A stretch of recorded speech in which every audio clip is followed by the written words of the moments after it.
Ruth. Chapter 3. Boaz Nhidta. तेन्ना नाओमीन तिचे सासूमाईन म्हणलें, मुजे धुवे, तुजो फुडार सुकेच जाल्लो पळोवंक म्हजो कायदो न्हय? आनी जाच्या कामेऱ्यां बरोबर तूं आसली तो बोआज आमचो सोयरो न्हय? पळय, तो आयचे राती फुडार जो आसुट्टलो. म्हणटोच न्हावून परमूळ घाल, बरे कपडे न्हेसून मळणेच्या फुडार वच. तो मनीस खा आनी पिये पर्यान तूं कोण ती ताका वळखूंक दिनाका. पूण तो न्हिदूंक वेता तेन्ना तो खंय न्हिदता तें चोत्रायेन पळय. मागीर वच आनी ताच्या पांयांशी पांगरूचें वयर काड आनी थंय तूं आड पड. कितें करूंक जाय तें तो तुका सांगतलो. रुतान म्हणलें, तूं सांगताय तितलेंय हांव करतलीं. म्हणटोच ती फुडार गेली आनी आपले सासूमाय सांगलोलें तितलेंय तिणें केलें. खाल्या पियेल्या उपरांत बोआज खुशाल जालो आनी जोआचे राशी कुशीक आड पडलो.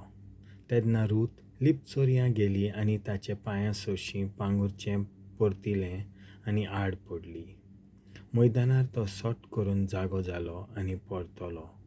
आनी पोळे जाल्यार थंय ताच्या पांयांशीन आड पडलेली एक ostori असली. तूं कोण? ताणें म्हणलें आनी तिणें जबाब दिलो, हांव तुजी चाकोन रूथ. तुजें आवरण म्हजेर पाटलाय, कित्याक म्हाका सुटका दिवंक तुका म्हजेर हक्क आसा. धु-वê, सर्वेस्पर तुजेर आशिर्वाद घालूं, ताणें म्हणलें. तर ही तुज्या विस्वासाची मोगाची कोरणी पोilê-von अदीक व्हड, कित्याक तूं दुबल्या वो गिरेस्त तोडण्या दादल्या फाटल्यान धांवंक ना. पूण आतां म्हजे धुवे भियेनाकाय, तूं मागताय तितलेंय हांव करतलों. तर म्हज्या शारांतलो सगलो लोक तूं सुगुणी ostori म्हूण जाणो. पूण जरूय तुका सुटका दिवंक हक्क म्हाका आसा हें खरें, तरी म्हजेवन अदीक लागशिल्लो एक सोयरो तुका आसा. आयचे रातीक हांगा राव आनी सकाळीं तुका सुटका दिवचो नेम पाळची ताका खुशी आसत जाल्यार एकदम बरें जालें. तो तुका सुटका दिवन दी.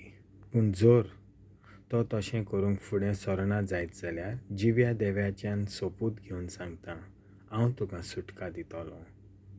सकाळ जायसर हांगाच आड पड. म्हणटोच सकाळ जायसर ती ताच्या पांयांशी रावली.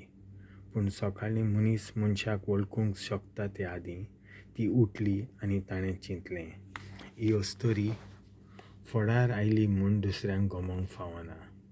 तेन्ना ताणें म्हणलें, तुज्या आंगार आसा तें आवरण पाटलाय आनी धरून राव. तिणें अशें केलें तेन्ना ताणें जोआचीं 6 मापां तातूंत घातलीं आनी उपरांत तिचेर उबारलीं आनी ती परती नगरांत गेली. रूथ घरा पावतोच तिचे सासूमायन तिका विचारलें, धुवे म्हजें सगलें कशें जालें? तेन्ना त्या मनशान आपणाक केल्लें तितलेंय तिणें तिका सांगलें. ताणें म्हाका हीं 6 जोआचीं मापां दिलीं आनी म्हणलें, रिकाम्या हातांनी तुजे सासूमायशी तुवें वेचें न्हय. नाओमीन म्हणलें, मुजे धुवे, सगलें थाऱ्यार पडो पर्यान शांत राव. आयच्याच दिसा भितर सगल्यो वस्तू थाऱ्यार घाल्ल्या शिवाय तो रावचो ना म्हूण म्हाका खात्री आसा. देवाचें उतर.